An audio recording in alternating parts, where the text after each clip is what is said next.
નામ છે શાંતિરામ દેસાણી. હું મહુવાથી આવું છું.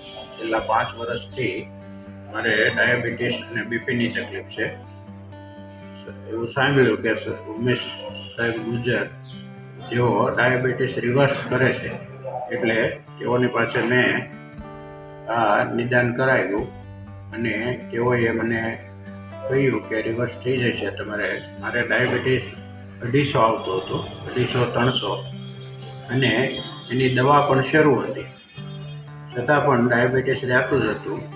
પણ સાહેબે જે વસ્તુ સમજાવી કે ડાયાબિટીસ રિવર્સ કરવા માટે પહેલાં તમારે તમારા પોતાનો જે ખોરાક છે એમાં કંટ્રોલ કરવાનો છે, ડાયટ કરવાનો છે. એટલે મેં એ વસ્તુની શરૂઆત કરી.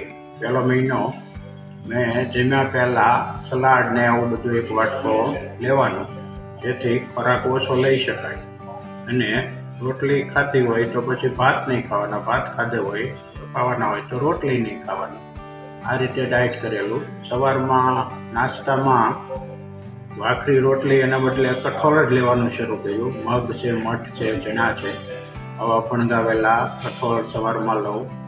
અને તેલ, પછી ઘી ને નિમક અને ખાંડ બિલકુલ બંધ કરી દીધું. એના હિસાબે આજે 3 મહિનાની સારવાર બાદ ડાયાબિટીસ જે 250-300 આવતો એને બદલે 120 થઈ ગયું છે. ડાયાબિટીસ માપવા માટેનું મશીન પણ મેં વસાવેલું, જેથી એકાત્રા 1 દિવસ નહીં, 1 દિવસ સવારમાં ઉઠ્યા પેટે હું ડાયાબિટીસ એ મશીન ઉપર માપી લેતો. અને પછી આખો દિવસ મારે કઈ રીતે ખાવું પીવું એનો કંટ્રોલ હું કરી શક્યો. તો સાહેબની જે સલાહ છે એ ખરેખર લેવા જેવી છે કે આપણે કોઈ પણ બીમારી છે એ દવાથી જ મટાડી એવી વાત નથી, પણ આપણી જે રહેવાની પદ્ધતિ છે, જમવાની પદ્ધતિ છે, એ જો કંટ્રોલ કરી શકીએ તો બીમારી આપણે ઘણા બીમારીથી દૂર રહી છે એવો મને અનુભવ થયો. અને છેલ્લા 3 મહિનાથી દર મહિને હું ચોથા રવિવારે સાહેબની પાસે આવું છું અને એ જે રીતની વાત કરે, જે રીતની દવા લખી આપે એ લઉં છું.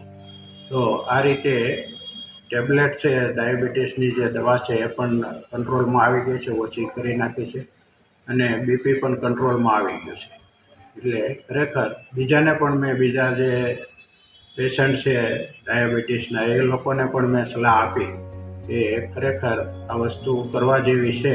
અને એકવાર તમે સાહેબની મુલાકાત લ્યો તો આજીવન જે દવા લેવાની જે વાત છે, નહીંતર શરૂ કરી ત્યારે તો મને એમ જ હતું કે હવે તો જીવીએ ત્યાં સુધી ડાયાબિટીસની દવા લેવી પડશે. અને એમાં પાછો કંટ્રોલ તો આવતો નથી, એમાં દિવસે દિવસે વધારો થતો જાય છે. સાહેબે કસરતનું પણ કીધેલું છે, પણ પગની તકલીફ હિસાબે હું વોકિંગ કરી શકતો નથી. સવારમાં યોગાસન, યોગ કરું છું અને હળવી કસરત 10-15 મિનિટ કરું છું. તો એનાથી પણ મને શરીરમાં ઘણો બધો ફાયદો થયો છે. એટલે ડાયાબિટીસ હતું ત્યારે 3 મહિના પહેલાં જ્યારે સાહેબની દવા શરૂ નહોતી કરી, એ પહેલાં શરીરનો દુખાવો, શરીરમાં આળસ રહેવી, એક જગ્યાએ બેઠા હોય કે સૂતા હોય તો કલાકો સુધી એમને પડ્યા રહેવાનું મન થાય, એટલે કોઈ કામ કરવાનું મન ન થાય. આવું બધું શરીર જે બની ગયેલું એ 3 મહિનામાં હું એને શરીરને સારું એવું બનાવી શક્યો. એટલે સાહેબનો ઘણો બધો ફાયદો સાહેબના કહેવાથી થયો છે. એટલે ખરેખર આ વસ્તુ સમજવા જેવી છે.